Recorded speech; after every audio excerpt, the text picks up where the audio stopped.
buenos días. Empezamos con la oración en vivo con Alejandra y la formación en la Divina Voluntad del volumen 1.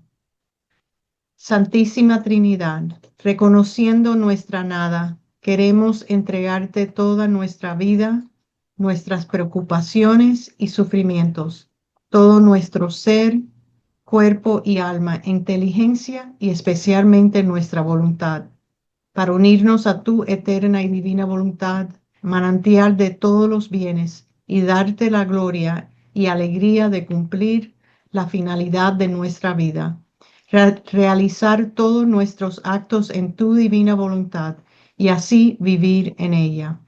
Ven, divina voluntad, con todos los ángeles y los santos, especialmente con nuestra dulce Madre y con Luisa, a tocar nuestra frente para imprimir en ella el Espíritu Santo e infundirnos la luz para que podamos comprender las verdades y los bienes que se encuentran en estos escritos. Amén. Fiat.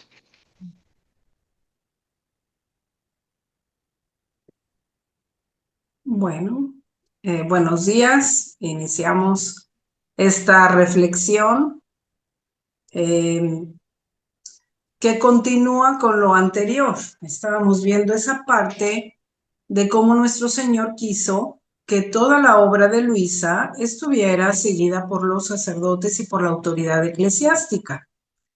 Esto, por una parte, nos ayuda a entender, ya habíamos dicho, pues cómo está todo esto del reino de Dios, del reino de la divina voluntad, insertado en la iglesia.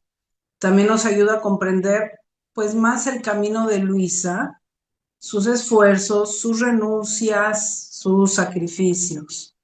Y por otra parte, pues siempre habrá alguna enseñanza también para nosotros. Entonces, pues, con la ayuda de Dios, continuemos a ver qué nos quiere enseñar Dios. Lo último que habíamos visto, pues como el sacerdote llegó el punto en que ella empezó solo a recuperarse de ese estado místico de petrificación en que su alma veía a Jesús y participaba en su pasión y oraba junto con él y todo esto, mientras su cuerpo se quedaba petrificado y llegó un punto en que solo por medio del sacerdote pudo recuperarse. Al principio ella pensó que era por un sacerdote en particular, pero ya vimos que un poquito que Jesús le hizo cambiar sacerdote para que entendiera que no es el poder sacerdotal, no es que sea solo un sacerdote o dependa de la santidad de un sacerdote, sino que Dios actúa a través del sacerdote cualquiera que sea, siempre y cuando el sacerdote pues esté unido a la iglesia, claro. Todos los confesores de Luisa estaban en orden a la iglesia, en obediencia a su obispo o a su congregación si es que eran religiosos. En fin, entonces me voy a continuar aquí. La última frase que leímos fue que Jesús le decía: es mi costumbre que mis obras las manifieste por medio de los sacerdotes.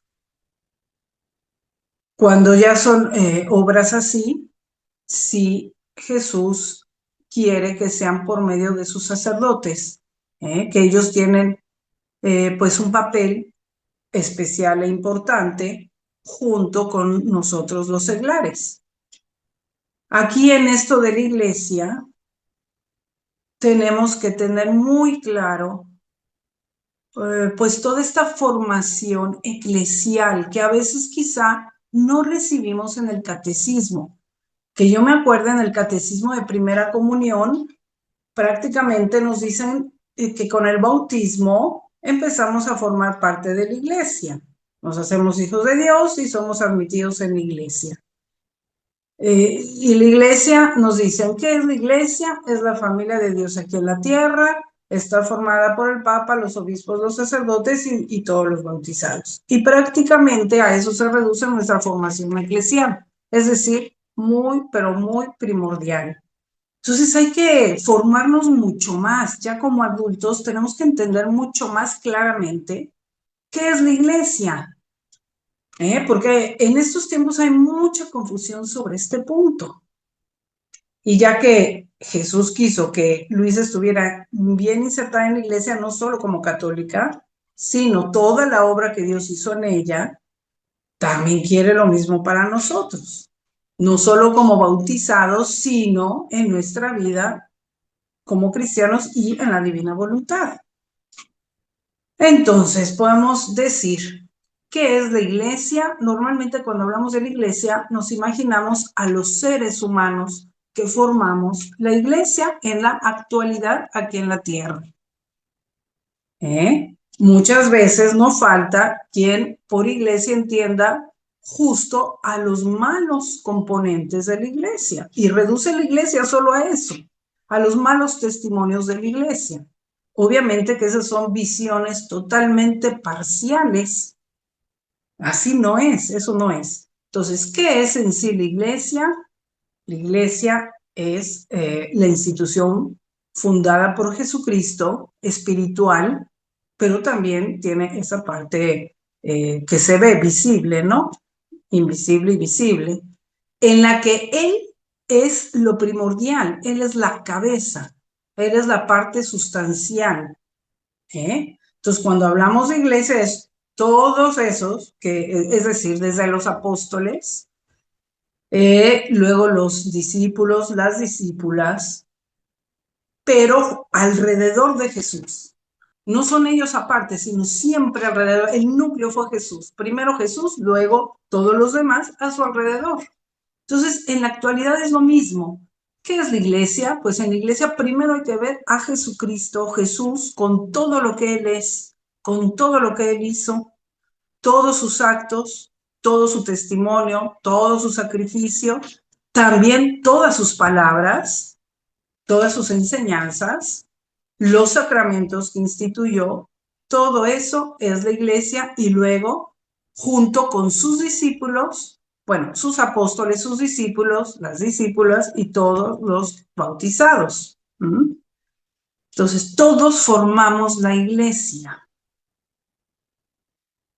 Esto desde que Jesús la instituyó, la iglesia, cuando decimos la iglesia nos referimos desde la institución que hizo Jesús hasta nuestros tiempos.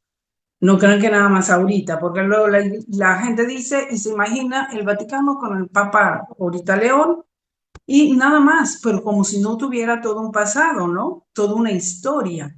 Entonces, cuando hablamos de la iglesia, es toda la historia de la iglesia, todos los que han pertenecido a la iglesia, toda esa riqueza que han aportado a la iglesia, tantos santos, tantos, imagínense la línea ininterrumpida de papas, desde San Pedro hasta nuestros días. Eso es una riqueza que tenemos en la iglesia, con todas sus enseñanzas, que nunca ha sido solo, sino siempre ha sido con los demás apóstoles.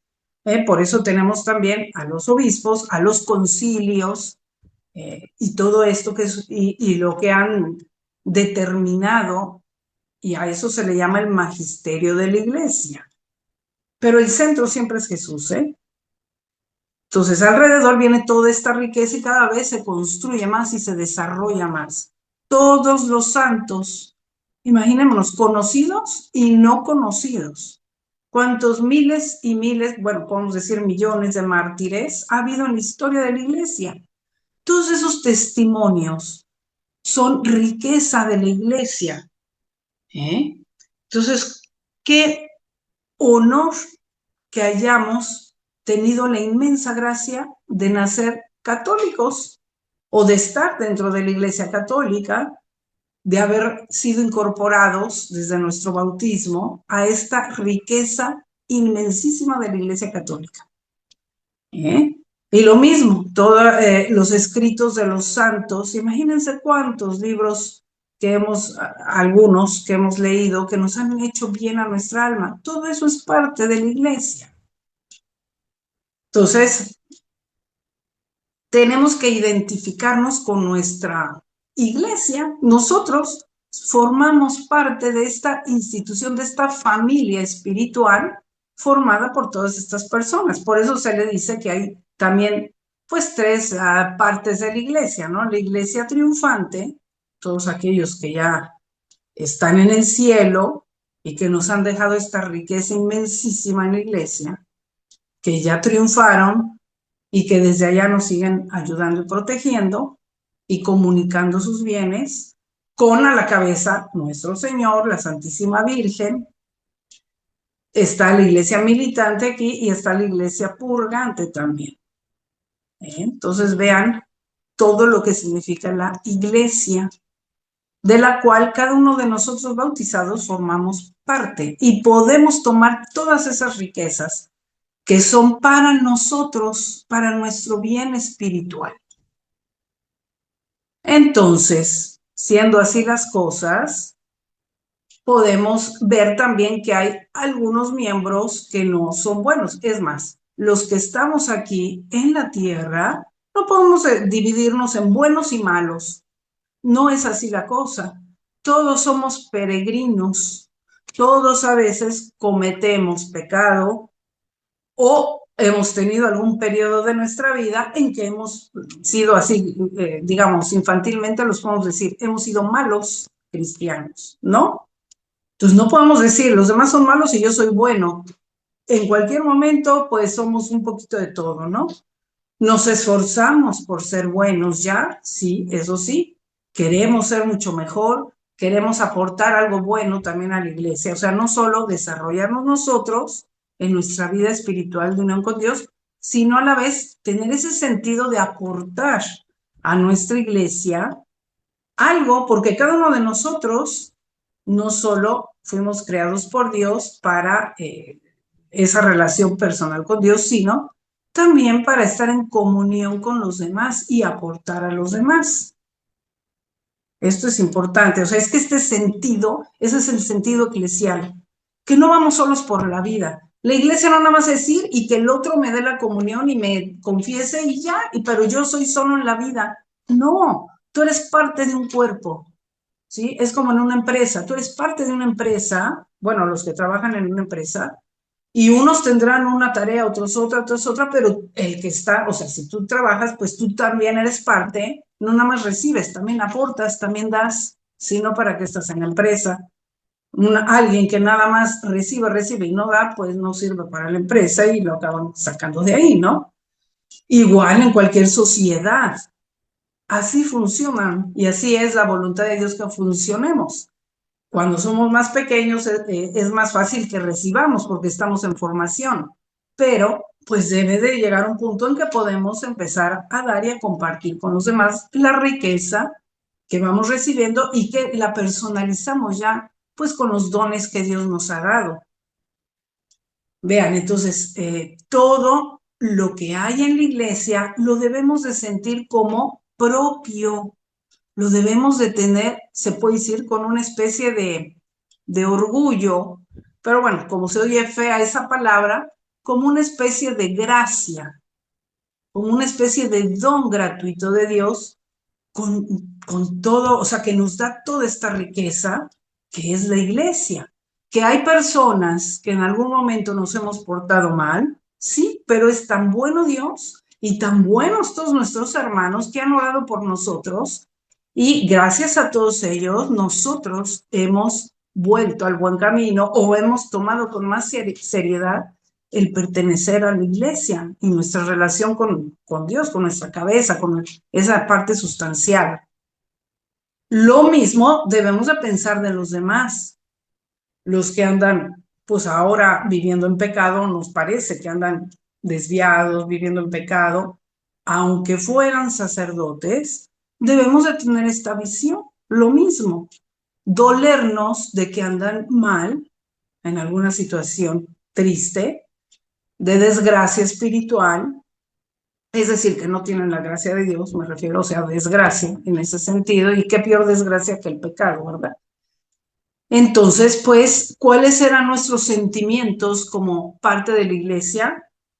Pues los mismos sentimientos que tendríamos con un ser muy, muy querido que le falta conversión.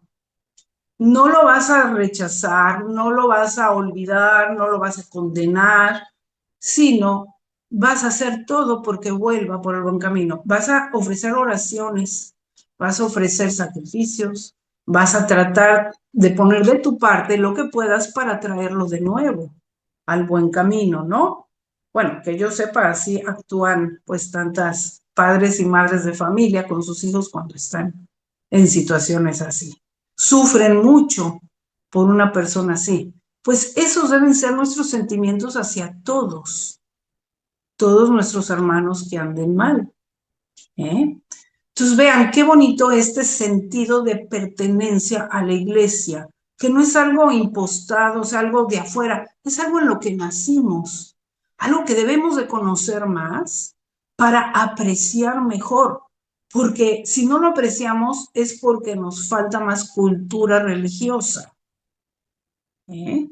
Fíjense, cuando hemos tenido la gracia de hacer estas peregrinaciones que últimamente hemos hecho, nos vamos dando cuenta de algunos aspectos más de la riqueza que hay en nuestra queridísima Iglesia Católica, la única iglesia fundada por Jesús.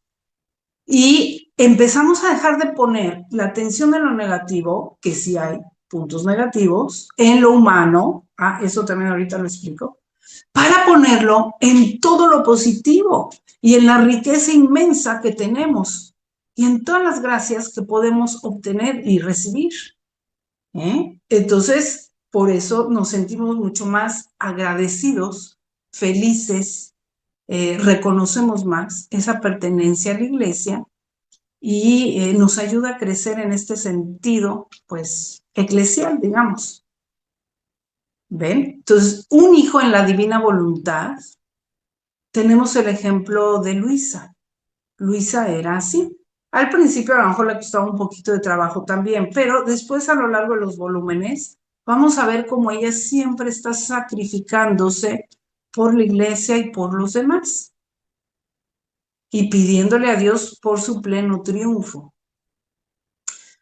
Entonces, qué bonito que lleguemos a tener este sentido, estos sentimientos de ver todo lo de la iglesia como propio, como que es mi familia, me pertenece y apreciarlo.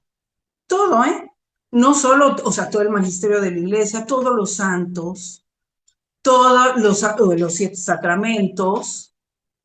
El alma en la divina voluntad debe de ser la que más ame a su iglesia, la que más aprecie todo eso y la que más incluso se sacrifique por la iglesia. Como Jesús, ¿quién fue el que más amaba a su iglesia? Pues Jesús. ¿Quién se sacrificó más? Pues Jesús. Entonces, identificarnos con esos sentimientos de nuestro Señor, de la Santísima Virgen y el ejemplo de Luisa. Entonces, si nos falta un poquito, pues poco a poco hay que aprender más sobre, digamos, lo positivo de la iglesia. De tal manera que hay unas frases que se dicen ahora, bueno, que algunas personas dicen, ¿no? O algunos grupos, o no sé, en las redes, que hay que tener cuidado. Por ejemplo, dicen, la iglesia está mal. Esa frase no se puede decir. La iglesia, si ya entendemos todo lo que es la iglesia, o sea, Jesús, el Papa, de todos los papas, todos los santos, ¿cómo vamos a decir que eso está mal? No se puede decir así, la iglesia está mal, es una afirmación errónea. Es muy diferente decir tal persona de la iglesia está mal. Eso sí, sí, no nos vamos a tapar los ojos y decir que todos son santos aquí en la tierra o todos somos santos. No, porque nosotros mismos conocemos nuestra propia fragilidad humana, nuestra propia debilidad. Entonces no nos vamos a hacer a tapar los ojos, ¿verdad? Sabemos pues de nuestra fragilidad y de los demás mientras vivamos todavía en esta tierra. Pero no podemos decir que la iglesia como cuerpo conjunto, con Jesús a la cabeza, esté mal. No, solo una parte, o sea, un miembro, algún miembro está mal. Sí, eso sí. Entonces hay que tener cuidado con ese tipo de afirmaciones porque actualmente hay todo ese, ¿cómo diré?, movimiento en contra de la iglesia, aún dentro de los católicos lo digo, en que se ha metido esa desconfianza hacia nuestra Santa Madre Iglesia, que se ha metido ese espíritu de rebeldía hacia las autoridades eclesiásticas, pensando en que todas están mal. Y eso yo puedo decir que, bueno, yo le llamo así, pesimismo espiritual. Es decir, ver todo negro cuando es tan esporádico. Sí, sí los hay, sí hay malos ejemplos, ¿verdad? Pero no podemos decir que la iglesia en general. Y entonces, por lo tanto, ya hay un rechazo general hacia la autoridad, un rechazo general hacia los obispos, pensando en que no saben nada, en que todos están mal, en que todos son malos. No, no, no. O sea, eso no es de Dios, no puede venir de Dios, porque eso no es el Espíritu de Dios. Eso no dejó Jesús en el Evangelio. Entonces tenemos que volver al verdadero espíritu cristiano, al verdadero espíritu de cuerpo místico de Cristo, que no es algo ajeno, que es propio, y yo por eso amo a mi iglesia, porque yo soy parte de ella y, o sea, qué maravilla todo lo que Dios me ha dado por medio de la iglesia. Entonces, que hay algunos miembros malos, sí, los voy a ayudar, pero no por eso voy a desconfiar de la iglesia, desconfiar del Papa, desconfiar de las autoridades eclesiásticas, tener un espíritu de crítica, de condena, de juzgar. Eso no es de Dios. Entonces, veamos aquí, hay que tener muy claro qué es la voluntad de Dios para los que vivimos en la divina voluntad. En este punto también, en el punto, digamos, eclesial, qué es lo que Dios quiere para nosotros, para cada uno, para que podamos también en este punto hacer la voluntad de Dios y por lo tanto vivir en ella efectivamente. ¿Ven? Dios nos va a ir poco a poco moldeando también en las cosas que nos hagan falta, pues porque vivimos en este mundo y en estas redes sociales, pero tenemos que ir aprendiendo y purificando esos modos humanos, quitándolos y poniendo lo que Dios quiere en todos los puntos. Ahora estamos tratando este punto respecto a la iglesia. Bueno, esto nos va a ayudar mucho para poder vivir mejor nuestro ser católico, nuestro ser cristiano. Ha pasado que las personas que van con nosotros en peregrinación luego regresan y yo las veo, ¿verdad? Que ya comparten más cosas del Papa y qué bonito, el Papa ya fue aquí, el Papa fue allá, dijo esto, con mucho mayor cariño que antes. ¿Por qué? Porque antes pues no habíamos aprendido eso y en cuanto nos damos cuenta vemos que sí hay una gran riqueza y que sí es la voluntad de Dios. ¿Ven? Entonces, bueno, esto aprovechando, todo esto fue aprovechando esta enseñanza de que Luisa, que Jesús le dice a Luisa que es mi costumbre que mis obras las manifieste por medio de los sacerdotes. Entonces, quitarnos ese pesimismo espiritual que en estos tiempos cunde y tener al contrario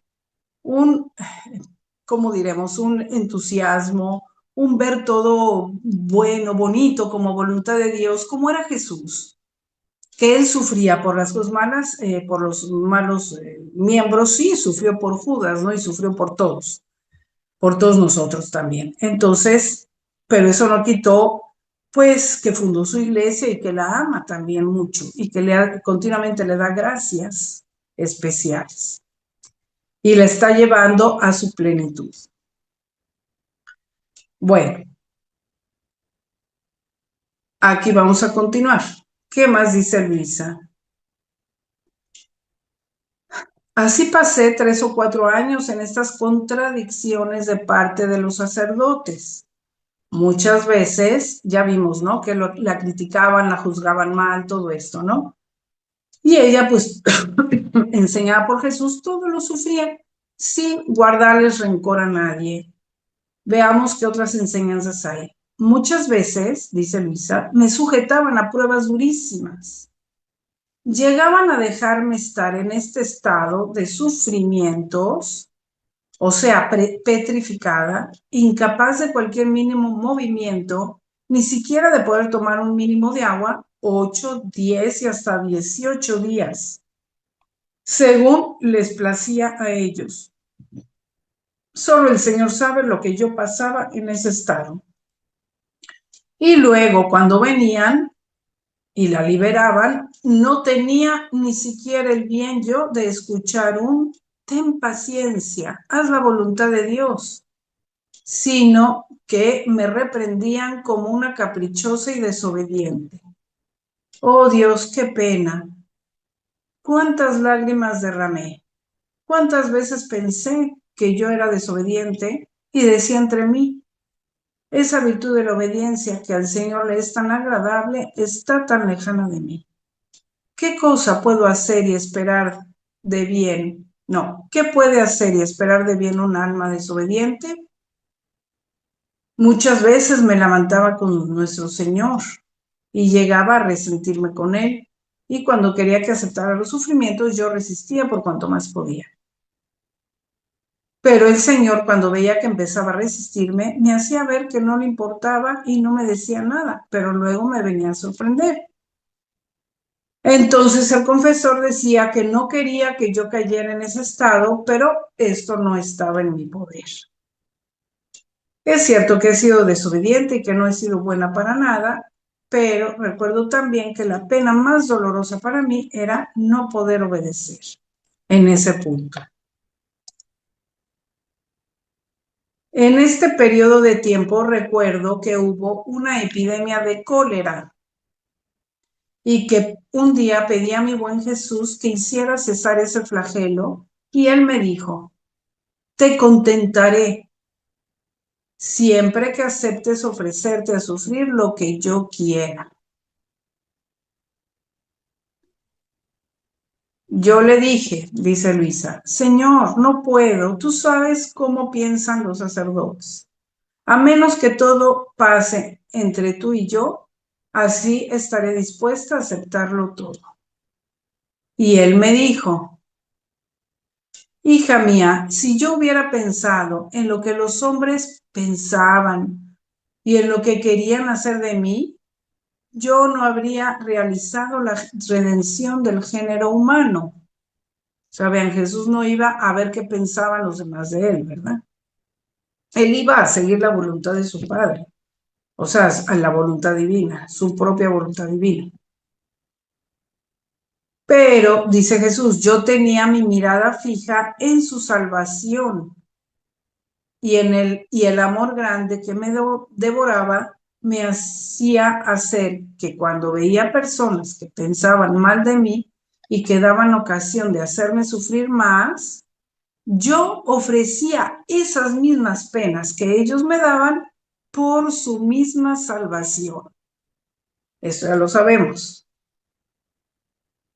¿Has olvidado que lo que quiero de ti es la imitación de mi vida? Y que de todo lo que yo sufrí quiero hacerte participar. Vean, aquí parece que repite las mismas enseñanzas que ya desde las primeras renglones del volumen 1 le dijo. Sí, pero fíjense cuál sería la novedad, que las está aplicando a una circunstancia diferente que antes no tenía Luisa. Le está ayudando a que ella las aplique y las viva, porque a veces nos podemos saber las enseñanzas de memoria y luego llega la circunstancia y nos cuesta trabajo aplicar esa enseñanza y vivirla de acuerdo a esa enseñanza. Entonces vean aquí como que nos da ese ejemplo de que en cada circunstancia debemos como que actualizar, a ver, yo lo que quiero es imitar a Jesús, hacer la voluntad de Dios y vivir en ella. Entonces, aquí cuál es y volver a hacer ese ejercicio mental, aplicarlo ya en esa circunstancia específica. Y así nos será más fácil irlo aplicando y realmente irlo viviendo. Entonces, no repito pues, pero están los mismos elementos. Vean, la imitación de mi vida y participar de todos los sufrimientos de Jesús. Luego le dice, ¿no sabes tú que el acto más bello, más heroico y más agradable a mí y que me debes ofrecer es el de ofrecerte por aquellos mismos que te son contrarios? Esto no se nos tiene tampoco que olvidar.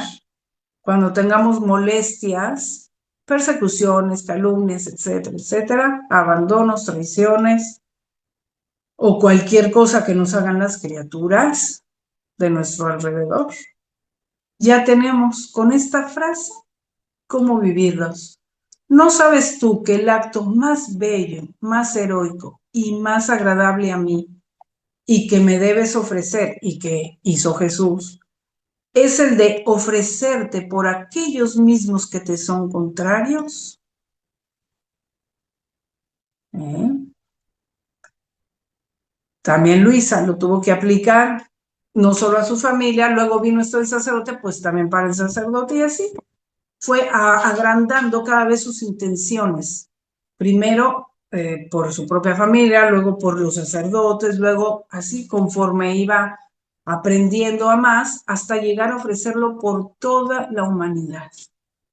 Que eso pues ya es en la divina voluntad, ¿verdad? Como Jesús sí lo ofreció y todo lo que él hacía lo ofrecía, pero no por una persona, por dos, por 10, por su familia o por sus amigos, no, por toda la humanidad.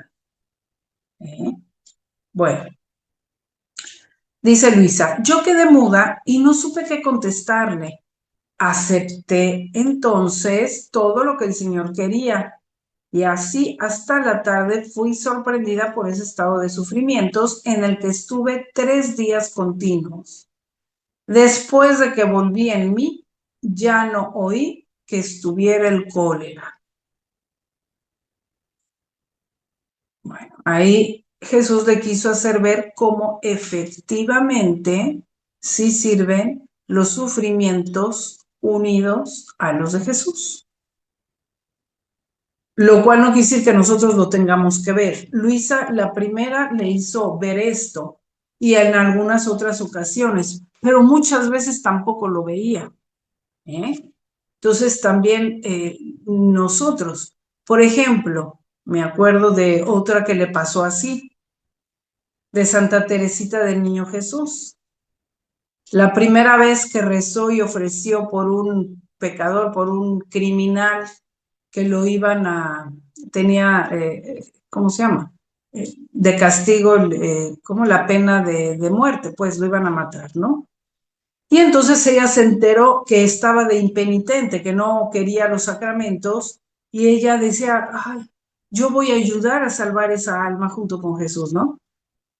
Pero ahí estaba ya muy jovencita, antes de los 15 años, y le pidió a Jesús que le diera una señal de que sus oraciones sí servían y sus sacrificios, y al final, este señor ya que lo iban a colgar o a guillotinar o no sé qué le iban a hacer, al final, después de haber rechazado siempre al sacerdote, de últimas aceptó besar un crucifijo. Y con eso Santa Teresita entendió, con esa señal, con ese signo tan pequeñito, de que sí se había arrepentido y que sus oraciones habían servido. Pero a partir de ahí ella entendió que no debía de pedir esas señales, que tenía que tener la fe de que sí servían sus oraciones, sus sacrificios. Entonces, bueno, tenemos que llegar a esa fe, a obrar siempre todo por Dios, por todos los demás, en su divina voluntad, con la fe segura, la certeza que todo sirve y nada, ni por muy pequeño que sea, se desperdicia. Y hace bien a todos, aunque no lo veamos.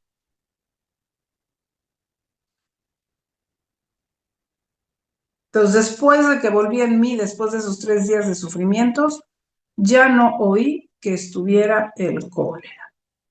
Después de esto tuve otra mortificación y fue la de tener que cambiar confesor, pues siendo él religioso fue llamado al convento.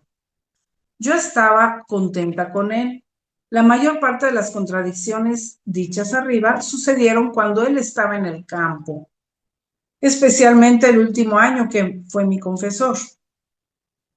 Debido al cólera que había en la ciudad, permaneció 6 meses en el campo. Entonces vean cómo esa epidemia había durado varios meses ya. Pero bueno, por eso el confesor no participó tanto en esas contradicciones, sino al contrario, se dieron porque no estaba ese confesor. Cuando él estaba conmigo, me hacía estar un día en ese estado de sufrimientos, o sea, me dejaba un día en ese estado de sufrimientos y luego venía a liberarme. O sea, no la dejaba días y días, sino en cuanto sabía, un día y ya iba, en cuanto podía. Después de volver del campo, él no pasó ni un mes cuando se empezó a oír que debía irse. Esto para mí fue doloroso, no porque estuviera pegada a él, sino por la necesidad que tenía yo. Entonces le dije al Señor mi pena y él me respondió, vean, estos estados espirituales a veces nos pueden pasar en nuestro caminar de la vida espiritual, que a veces confiamos en algún apoyo humano por medio del cual Dios nos está ayudando, ¿no? Y pensamos que si esa persona ya no la tenemos, pues como que nos va a faltar el apoyo de Dios. Vean lo que le dice aquí Luisa, Jesús a Luisa.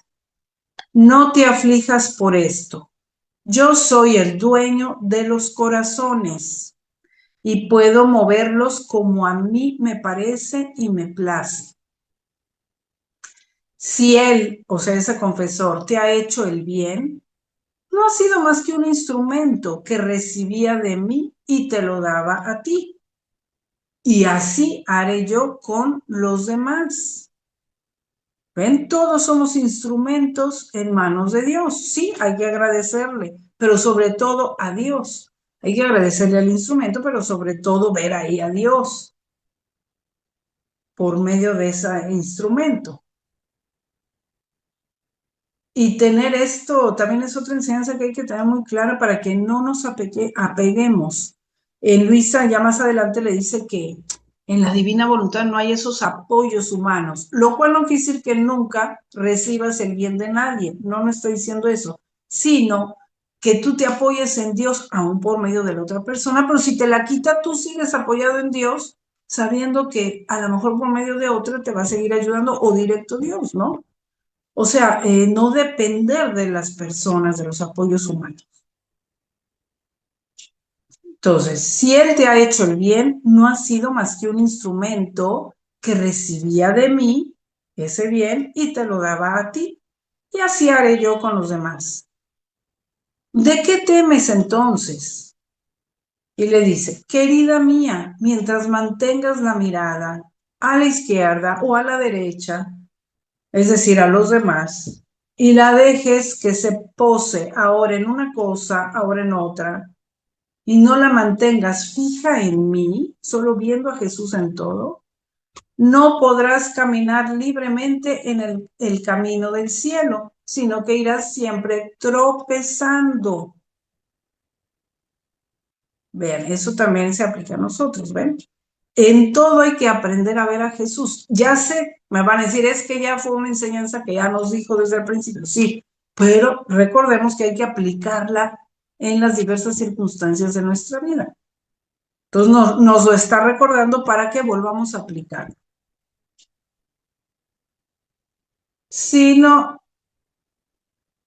mientras no la mantengas fija en mí tu mirada, no podrás caminar libremente el camino del cielo, sino que irás tropezando siempre y no podrás seguir el influjo de la gracia.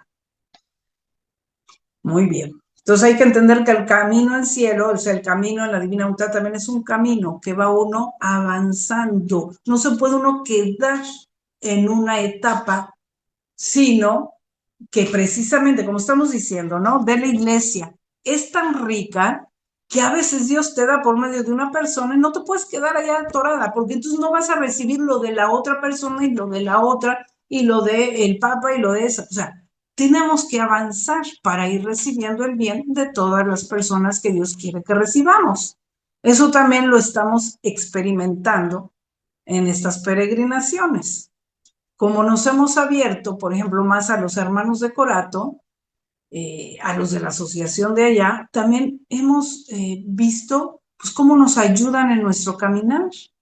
Y es muy bonito, porque nos abrimos más, vamos avanzando y entonces vamos recibiendo, lo cual no quiere decir que nos vamos a pegar. Seguramente algún día alguien se muere, nosotros nos morimos, pero no importa, o sea, el chiste es estar abiertos a la voluntad de Dios, a las personas y a saber que Dios nos puede hacer el bien por medio de más personas de las que ya conocemos.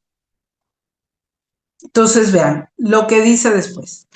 Por eso quiero que con santa indiferencia veas todas las cosas que suceden en torno a ti, manteniendo tu mirada solamente en mí. Entonces, dos cosas, ¿no? La mirada fija en Jesús y la santa indiferencia. Creo que ya en alguna ocasión ya lo había dicho, pero ya lo había dicho Jesús, me refiero. Pero otra recordadita. ¿A qué se refiere con santa indiferencia? A que lleguemos a entender que como Dios obra por medio de todo y de todos, pues más bien vamos a estar atentos a por dónde quiere obrar Dios y darnos algo, de tal manera que nos será indiferente por cuál medio. Voy a poner un ejemplo. A veces preferimos, por decir, la salud que la enfermedad.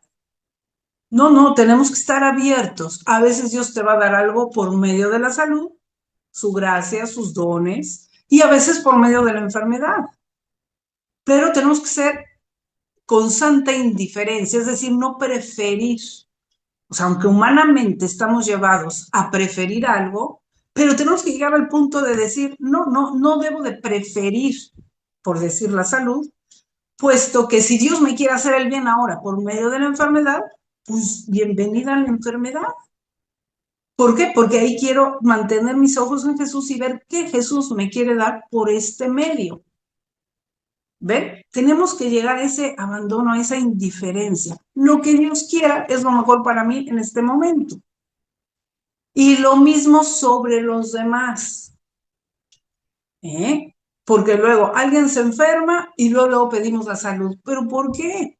También nosotros sobre los demás debemos decir, Dios mucho tiempo ya le dio gracias por medio de la salud y ahora le quiere dar gracias por medio de la enfermedad. Entonces mejor voy a pedir que yo y los demás, esa persona enferma, sepa recibir las gracias de Dios que le quiere dar por medio de la enfermedad. Entonces, alineados a la voluntad de Dios, pero no en contra de la voluntad de Dios. Porque luego estamos así. En cuanto llega una enfermedad, lo primero, la salud, hay que pedir la salud. ¿Por qué? Hay que pedir la paciencia, hay que pedir las gracias que Dios nos quiere dar de acuerdo a su voluntad. Ahora, si todavía sienten eso de que, bueno, hay que pedir la salud, bueno, pudieran decir, y si es tu voluntad, dale la salud.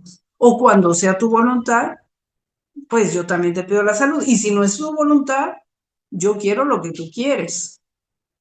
Sí, como un poquito más de poner la voluntad de Dios y no a fuerzas la salud, porque entonces ya es voluntad humana, ¿ven? A ver, por ejemplo, o sea, en la divina voluntad, o sea, acuérdense que yo les estoy hablando a personas que quieren vivir en la divina voluntad, no a personas que no conocen. Entonces, hay que poner siempre la voluntad de Dios primero, ver a Jesús en todo y lo que Él nos quiera dar y tener esta santa indiferencia. Saber ver la voluntad de Dios también en las enfermedades y en ese tipo de circunstancias que para nuestra naturaleza humana son dolorosas. Pero hay que llegar a ese punto de saberlas ver. En fin, ya hemos hablado en otras ocasiones de los bienes que nos dan, ¿verdad? Ahora no voy a hablar de eso, pero sí a llegar a esa santa indiferencia que dice aquí.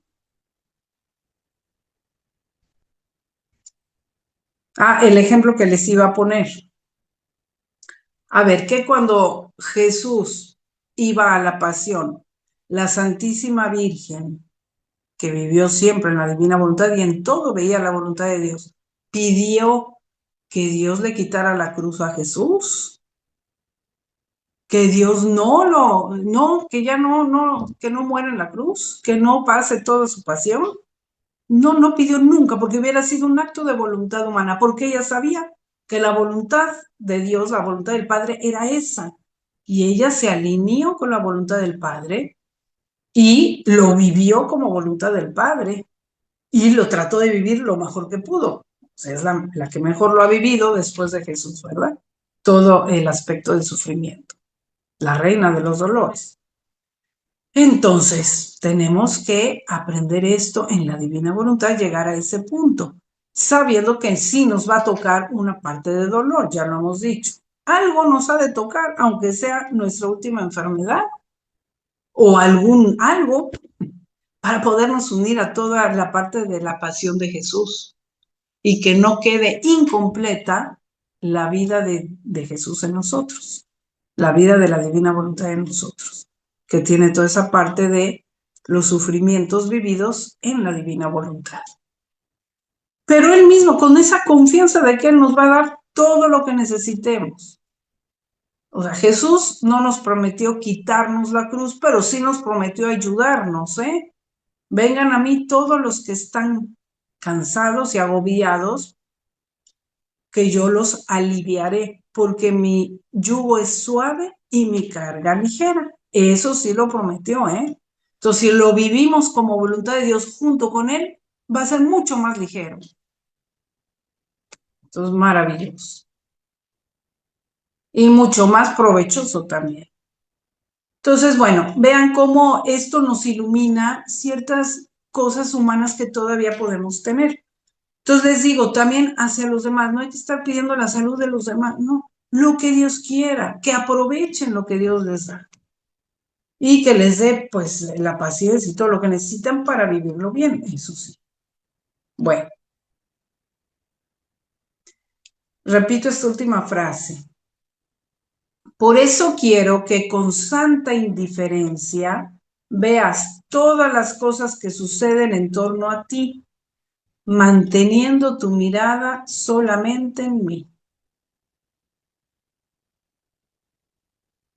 Después de estas palabras, dice Luisa, mi corazón adquirió tanta fuerza que poco o nada sufrió por la pérdida de ese confesor que tanto bien había hecho a mi alma. Entonces ahí está como las palabras de Jesús sí producían ese efecto y le daban la fuerza. Ojalá que esto sea en nosotros también, ¿eh? Pidámosle a Dios que sus palabras, estas meditaciones, reflexiones, estas lecturas de las palabras mismas de Jesús, nos transmitan esa misma fuerza, esa misma mirada de Jesús hacia todas esas circunstancias. Así fue como cambié confesor y volví al que me confesaba cuando era pequeña. Sea siempre bendito el Señor, que se sirve de esos mismos caminos que a nosotros nos parecen contrarios y que nos parecen que harían daño a nuestra alma para nuestro mayor bien y para su gloria. Ya tenía la mirada espiritual, ¿ven? La mirada de Dios, que ya ve todo lo que a nosotros humanamente nos parece contrariedad, algo que nos puede hacer daño. La verdad es que no, ahí obra Dios y es para nuestro bien. Entonces sucedió algo diferente, que empecé a abrir con él mi alma, pues antes de ese momento no había dicho nada a nadie. Por cuanto esfuerzo hiciera yo, no lograba hacerlo. Al contrario, más impotente me sentía para decir las cosas de mi interior. ¿Se acuerdan la vez pasada, no? Que cuando el confesor le preguntaba que por qué estaba en ese estado o de dónde venía ese estado, lo único que le salía a decir que era quizá el demonio y no podía abrir su alma. Era tanta la vergüenza que sentía al solo pensar en decir estas cosas que me era más fácil decir los más feos pecados. ¿De dónde procedía esto? O sea, este impedimento de hablar. No sé decirlo. De parte del confesor creo que no, porque él era muy bueno, me inspiraba confianza, era dulce y paciente para escuchar, tomaba cuidado detallado de mi alma, tenía la mirada en todo para que yo pudiera caminar recto. De parte mía, creo que tampoco, porque sentía un obstáculo en mi alma, mientras yo tenía toda la voluntad de vencerlo y de saber al menos qué pensaba el confesor, pero me sentí imposibilitada para hacerlo. Yo creo que fue una permisión del Señor. Entonces, encontrándome con este nuevo confesor, empecé poco a poco a abrirle mi interior. El Señor muchas veces me ordenaba que manifestara al confesor lo que él me decía. Y cuando yo no lo hacía, el Señor me reprendía severamente. Y a veces llegaba a decirme que si no lo hacía, Él no vendría ya. Esto es para mí la pena más amarga, ante la cual todas las demás penas no parecen más que ligeras pajas, o sea que Jesús la dejara. Y tanto era el temor de que no volviera más Jesús, que hacía cuanto más podía para manifestar mi interior. Es cierto que a veces me costaba mucho, pero el temor de perder a mi querido Jesús me hacía superarlo todo.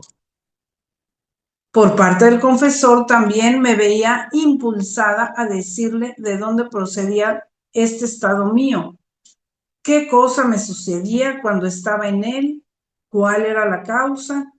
Ahora me ordenaba que se lo manifestara, ahora me obligaba con precepto de obediencia. También me ponía ante el temor de que yo pudiera vivir en la ilusión y en el engaño, viviendo todo esto por mi cuenta. Lo que decíamos la otra vez, la iglesia es la que debe de discernir este tipo de cosas. Pero vimos que fue poco a poco, con un confesor hizo eso de que Luisa volviera en sí misma. Luego entendió que no era un confesor, sino cualquier confesor. Luego, otro paso más, abrió con ese otro confesor ya su interior. Y así fue paso a pasito.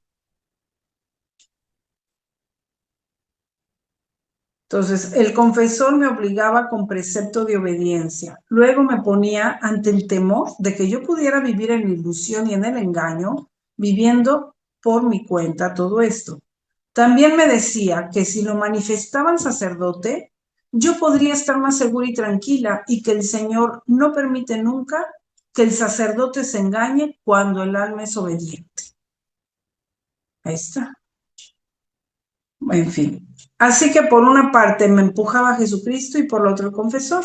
Me parecía que a veces se ponían de acuerdo entre ellos, Jesús y el confesor. Así pude lograr manifestar mi interior. Esto no lo hacía el confesor anterior. Él no me hacía ninguna pregunta, no trataba de saber qué cosas me sucedían en ese estado, por lo que yo misma no sabía cómo empezar a hablarle de estas cosas. Lo único que me decía era que estuviera resignada y uniformada al querer de Dios en soportar la cruz que el Señor me había dado. Tanto que si a veces me veía un poco fastidiada, expresaba gran disgusto. Bueno, aquí no es tanto que Luisa compare un confesor con otro, como diciendo este es mejor que otro, no, sino que este hizo este trabajo en mi alma y este hizo este otro trabajo en mi alma. O sea, como un rompecabezas que se va armando, ¿no? Y Dios, lo que decíamos hace rato, por medio de uno le dio una cosa, por medio de otra, otra cosa. Y así es la obra que Dios hace en nuestras almas.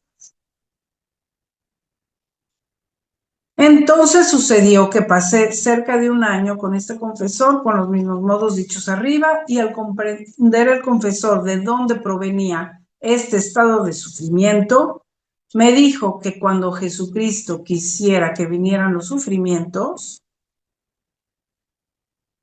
fuera a pedirle a él la obediencia de sufrir. Entonces aquí sí ya el confesor se pone más con esa autoridad sacerdotal para estar dándole la obediencia de los sufrimientos. y estar controlando más, pues, ese estado de Luisa. Pues bueno, por hoy le vamos a dejar aquí.